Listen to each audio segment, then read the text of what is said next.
আবারও জানাবো এসএসসি পরীক্ষার খবর। রাজধানীর সেন্ট্রাল গভর্নমেন্ট স্কুলে আছেন আমাদের সহকর্মী আরিফুল ইসলাম।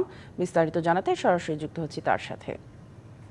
আরিফ, পরীক্ষার তো আর বেশিক্ষণ বাকি নেই। পরীক্ষা কেন্দ্রের পরিবেশ কেমন দেখছেন এবং পরীক্ষার প্রস্তুতি নিয়ে পরীক্ষার্থীরা কি বলছেন জানাবেন।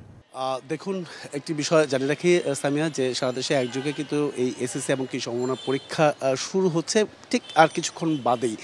সেক্ষেত্রে শিক্ষার্থীদের প্রবেশের যে বিষয়গুলো নিয়মগুলো সেগুলো কিন্তু আমরা যেটা জানি যে ঠিক 10টা থেকে যে পরীক্ষাটা শুরু হবে দুপুর 1টা পর্যন্ত, সেই 10টার আগ মুহূর্তে বিশেষ করে 9:30 আধা ঘন্টা আগে তাদের কেন্দ্রে প্রবেশ করার যে নিয়ম, সেই নিয়ম অনুযায়ী কিন্তু শিক্ষার্থীরা প্রবেশ করছেন এবং কি অভিভাবকদের একটি নির্দেশনা দেওয়া আছে যে কেন্দ্রের 200 গজ দূরে এই অভিভাবকরা অবস্থান করতে পারবেন। এর আশেপাশে আসলে এই 200 গজের মধ্যে কেউ থাকতে পারবেন না, সেই নির্দেশনা কিন্তু দেওয়া হয়েছে এবং কি 144 ধারা জারি করা মতো পরিস্থিতি কিন্তু এই পদক্ষেপ নেওয়া হয়েছে এবারের।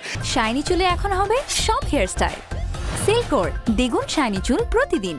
আর এক্ষেত্রে বলা যায় যে এবারই প্রথম যেটা হচ্ছে যে 1 লাখ শিক্ষার্থী কিন্তু কম পরীক্ষা দিচ্ছেন, যেটা আসলে গত 5 বছরেও এই সংখ্যাটা দেখা যায়নি। তবে এই কারণে এই 1 লাখ শিক্ষার্থী কম থাকার কারণে কিন্তু 13টি কেন্দ্র বাতিল করেছে, সেই বিষয়টাও কিন্তু আমরা জানতে পেরেছি। আর পাশাপাশি একটি বিষয় জানিয়ে রাখি যে অভিভাবক এমনকি শিক্ষার্থীদের যে আজকে এই পরীক্ষার বিষয়ে যে ধরনের তাদের মতামত বা মিশ্র প্রতিক্রিয়া কিন্তু আমরা পেয়েছি। শিক্ষার্থীরা বলছেন যে পরীক্ষা এবারের পরীক্ষাটা মূলত হচ্ছে অনেক আজকে একটি পরীক্ষা, এরপরে 3 দিন পর বা 4 দিন পর আরেকটি পরীক্ষাতে এই যে গ্যাপ থাকা, মাঝখানে যে বিরতি থাকার যে বিষয়টা, সেটাও কিন্তু অনেকে ইতিবাচক হিসেবে দেখছেন, অনেকে আবার নেতিবাচক হিসেবে দেখছেন। তারা বলছেন যে এত লং টাইম, এত এই যে দূরত্ব বজায় রেখে যে পরীক্ষাটা, বিশেষ করে এই বিরতি দিয়ে যে পরীক্ষা দেওয়াটা, সেটাও কিন্তু অনেকটা বিরক্তকর বলে কিন্তু মনে করছেন শিক্ষার্থীরা। তো এই ছিল আসলে সামিয়া এখান থেকে সবশেষ।